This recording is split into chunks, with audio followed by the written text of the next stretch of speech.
Hello friends. जैसा कि मैंने आपको बोला था कि मेरा आज एग्ज़ाम था। तो मैं आपको सबको बोली थी, मैंने बताया था कि मैं शाम को आपके साथ अपने एक्सपीरियंस शेयर करूंगी या बताऊंगी कि क्या क्वेश्चंस आए थे डीएवी इंस्टीट्यूशंस के, जो मैंने फॉर्म फिलअप किया था वेस्ट बंगाल जोन का, पीआरटी इंग्लिश से।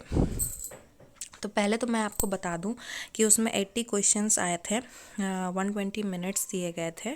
और हमारे पीआरटी जो सब्जेक्ट में कर रहे थे उनके 80 क्वेश्चंस थे, और बाकी जिनके सब्जेक्ट में नहीं थे उनके फर्स्ट आई थिंक मैंने गौर नहीं किया, बट आई थिंक दो पार्ट में क्वेश्चंस थे। पार्ट 1 उनके 40 क्वेश्चंस और पार्ट 2 50 क्वेश्चंस, इस तरह के थे। ठीक है ना। तो बट मेरा जो था मैं वही आपके साथ शेयर कर रही हूँ जो आपके लिए हेल्पफुल होगा। तो चलिए देखते हैं। तो 80 क्वेश्चंस आए थे, जिसमें कि मैक्सिमम क्वेश्चंस मैं लेकर आई हूँ जिसके थ्रू आपको हेल्प मिल जाएगा और आपको बहुत आइडिया भी मिल जाएगी। मुझे भी बहुत दिक्कत हुई थी क्योंकि मैं पूरे यूट्यूब में सर्च कर रही थी इसके बारे में, बट कोई उस तरह का कोई मतलब हेल्प नहीं मिल पा रहा था।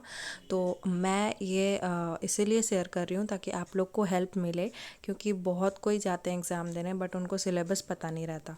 तो सिलेबस के तौर पे मतलब आज मैंने जो एग्ज़ाम दिया, हो सकता है अगले बार वो थोड़ा चेंज हो जाए, बट अराउंड इसी के अराउंड ही घूमेगा।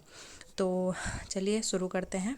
और अगर मेरा चैनल आपको पसंद आ रहा है तो please like share and subscribe my channel. तो पहले जो मैं आपको बता दूं कि सिनोनिम एंटोनिम्स आपको बहुत अच्छे से करना है, बिकॉज़ इतने सारे सिनोनिम एंटोनिम्स आए थे कि मैं बता नहीं सकती। और ऐसे ऐसे वर्ड्स जो मतलब हम इंग्लिश के स्टूडेंट होने के बाद भी I can feel that yes, मुझ में भी अभी बहुत कमी है। क्वेश्चन पेपर देख के ऐसा ही लगा। ठीक है ना। तो सिनोनिम एंटोनिम्स में आपको पूरा पक्का होना है। तो बहुत सारे सिनोनिम एंटोनिम्स आए थे, तो चलिए देख लेते हैं। पहला था पहला था एम्बार्गो, दूसरा था एफिडेविट, फिर ऑर्डन, वेले, ये सारा जो वर्ड्स है ये सब आया था। ठीक है ना। एक सेकेंड। हाँ, वेले, फिर आर्केन, इमैल्क्यूलेट, रिडंडेंसी, इम्बेसाइल। तो ये सब जो टर्म्स थे ना, ये सब वर्ड्स, ये सब आए थे सिनोनिम एंटोनिम्स में। एम्बार्गो का सिनोनिम पूछा था जिसका मतलब बैन होता है। एफिडेविट का एंटोनिम पूछा था। आर्केन का एंटोनिम पूछा था। इमैल्क्यूलेट का एंटोनिम पूछा था। ऑर्डन, वेले, रिडंडेंसी, एम्बेसाइल, ये सब भी वर्ड्स आए थे, बट मुझे याद नहीं आ रहा कि ये एंटोनिम्स पूछा था या सिनोनिम पूछा था। ठीक है।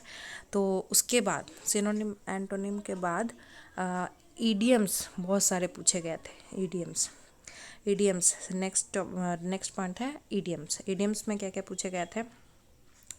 Cut off one's jib, cut off one's जेब।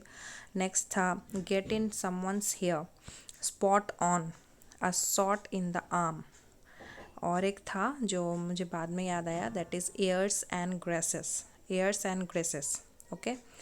उसके बाद बहुत सारे मिसस्पेल्ड वर्ड्स, यानी कि जो रॉन्ग स्पेलिंग था उसको ढूंढना था। आपको 4 ऑप्शन दे दिए जाएंगे, उसमें से जो रॉन्ग स्पेलिंग था उसको ढूंढना है। और इतने मतलब कंफ्यूजिंग और इतने हार्ड आई थिंक स्पेलिंग्स थे कि आप खुद कंफ्यूज हो जाएंगे कि इनमें से कौन सा होगा। ठीक है। पीआरटी बस कहने की बात है। सॉरी, ओके, सॉरी, क्या फ़ोन आ गया था। ओके। तो मैंने बोला कि मिस स्पेल्ड 4 ऑप्शंस दे दिए जाएंगे, उसमें से आपको रॉन्ग स्पेलिंग खोजना होगा। अब कुछ क्वेश्चंस आए थे जीके बेस्ट हल्का फुल्का, वो था फर्स्ट ओडीआई कैप्टन कौन थे, यूएनओ का हेडक्वार्टर कहाँ था, हु इकोलॉजी से क्वेश्चन था। ठीक है ना। ये सब कुछ क्वेश्चंस थे। और था टाइगर, फॉरेस्ट, ऑटर क्या होगा, ये ऐसे टाइप के क्वेश्चंस थे। परख का फुल फॉर्म पूछा गया था, जिसमें कि होलिस्टिक डेवलपमेंट के बारे में बोला जाता है। ठीक है ना। उसके बाद हाँ, और एक चीज़, आप लोग को फिगर ऑफ स्पीच जो मास्टर्स लेवल के होते हैं और ग्रेजुएशन लेवल के होते हैं उस लेवल के क्वेश्चंस पूछे गए थे, ठीक है ना। तो फिगर ऑफ स्पीच से बहुत सारे क्वेश्चंस पूछे गए थे, बहुत सारे, मतलब जिस तरह सिनोनिम एंटोनिम थे उस तरह से फिगर्स ऑफ स्पीच भी, उसमें आपको बहुत अच्छी नॉलेज होनी चाहिए, ठीक है ना। जिसमें से एक एग्जाम्पल मैं लिख कर लेकर आई हूँ, variety is the spice of life. ये कौन सा फिगर ऑफ स्पीच है, ठीक है। अगर आप लोग को पता है तो प्लीज़ कमेंट सेक्शन में बताइए। उसके बाद सैमसन एगोनिस्टिस से दो क्वेश्चन थे। एक क्वेश्चन था लिटरेरी फॉर्म उसका क्या है, ये वाला क्वेश्चन था। Who is called the morning star of renaissance, ये भी एक क्वेश्चन था। उसके बाद who praised Addison style as the model of middle style, ये भी एक क्वेश्चन था, ठीक है। और भी बहुत सारे क्वेश्चन थे, मैं बस इतना ही मुझे याद है अभी फ़िलहाल। तो इससे भी आप लोग को बहुत आइडिया लग जाएगा। बस कहने की बात है कि मतलब मेन टॉपिक यही है कि अगर आप synonym antonym, idioms and the last one is figure of speech, और आपके जो सब्जेक्ट है इंग्लिश, उसमें अच्छा सा कमांड हासिल कर लोगे ना।